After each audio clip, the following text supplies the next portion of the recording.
하나님 우리 아버지와 주 예수 그리스도로부터 오는 위로와 평강이 각 가정에서 가정 예배를 드리시는 팔복교회 모든 성도님들에게 함께하기를 소망합니다.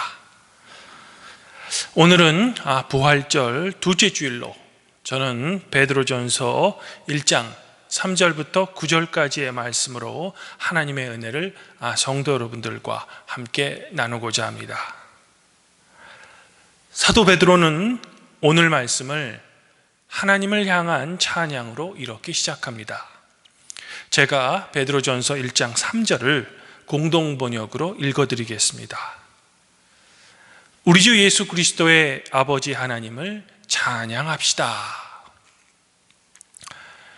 성도 여러분, 베드로는 왜 자신의 편지의 첫 부분을 이렇게 하나님을 찬양함으로 시작하고 있는 걸까?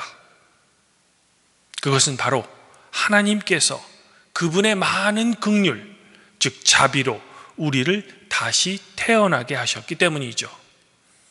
사실 베드로의 이 말은 우리 그리스도인들의 영적인 출발점을 말해주고 있는 겁니다. 즉 성도인 우리가 새로운 그리스도인의 삶을 시작할 수 있는 근거는 바로 하나님 때문이라는 거죠. 또한 여기서 우리가 결코 놓쳐서는 안 될 중요한 것은 우리 자신의 믿음으로 새로운 삶을 거듭나게 되는 것이 아니라 오직 하나님의 긍휼, 즉 자비 때문에 우리는 비로소 새로운 영적인 삶을 시작할 수 있다는 거죠. 하나님이 아니면, 또 하나님의 긍휼이 없다면 우리는 거듭날 수도 또한 새로운 삶을 시작할 수도 없다는 것입니다. 그러면 여기서 우리는 이런 질문을 던질 수 있겠습니다. 하나님께서는 우리를 왜 굳이 당신 자신의 긍휼, 자비로서 거듭나게 하셨던 걸까? 즉 우리를 거듭나게 하신 하나님의 목적은 무엇일까? 성도 여러분, 사도 베드로는 하나님께서 우리를 거듭나게 하신 첫 번째 이유를 바로 우리로 하여금 살아있는 소망, 즉 산소망의 영역 안으로 들어가게 하기 위해서라고 밝히고 있습니다.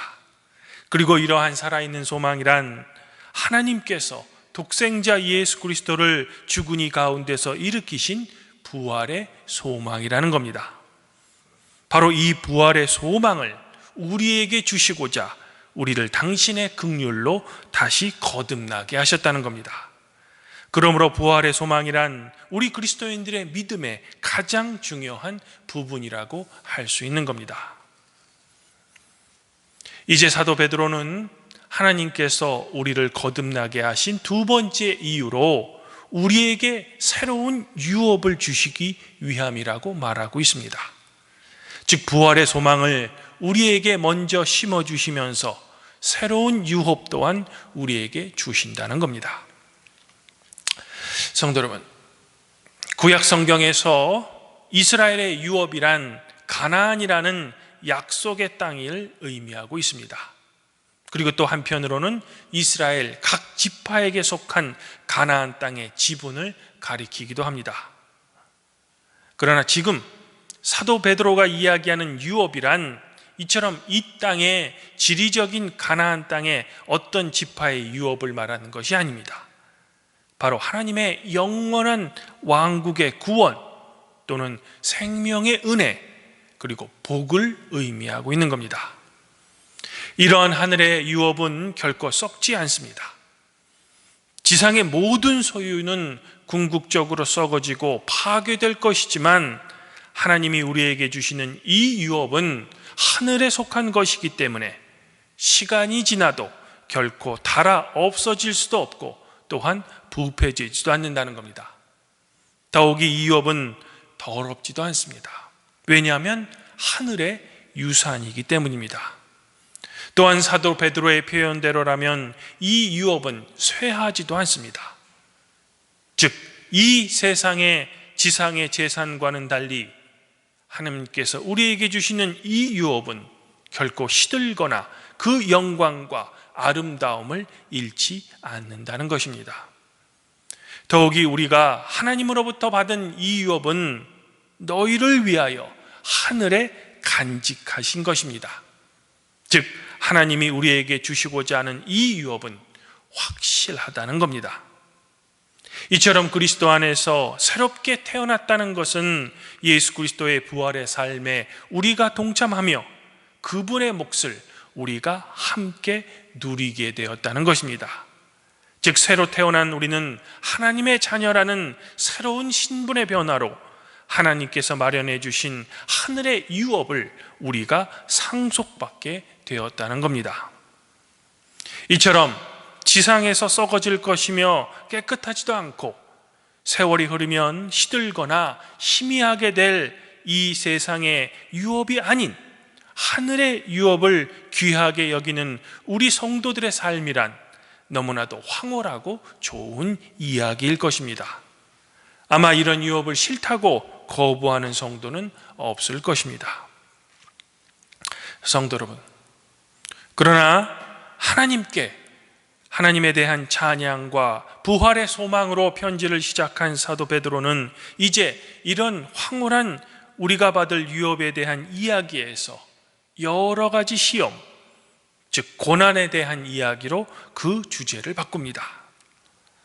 아마도 삶이 어려운 현 시점에서 사도 베드로가 우리에게 들려주는 이 고난의 이야기는 어쩌면 우리 성도들에게 더욱더 중요한 것 같습니다. 즉 하나님의 자녀라는 신분의 변화는 하늘의 유업이라는 황홀한 복만을 우리 성도들에게 가져다 주지 않는다는 것입니다. 반드시 성도의 삶에는 시련도 함께 찾아온다는 겁니다. 문제는 우리가 이 시련을 어떻게 이해하고 또한 그것에 대처하는 우리의 태도가 문제라는 겁니다. 사도 베드로는 우리 그리스도인들에게 시련 속에서도 크게 기뻐할 것을 격려합니다. 여기서 사도 베드로가 이야기한 크게 기뻐하라라의 헬라어의 원 의미는 기뻐 뛰며 어쩔 줄 모를 만큼 즐거워하라는 것입니다. 야고보도 야고보서 1장 2절에서 너희가 여러 가지 시험을 당하거든 온전히 기쁘게 여기라고 권면했었습니다.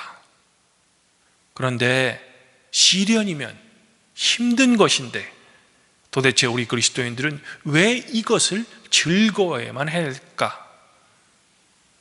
그 이유는 현재 이 세상의 시련은 잠깐이며 이 시련을 통해 오히려 예수 그리스도께서 나타나실 마지막 때에는 금보다 귀한 순수한 믿음을 우리가 얻을 수 있기 때문입니다.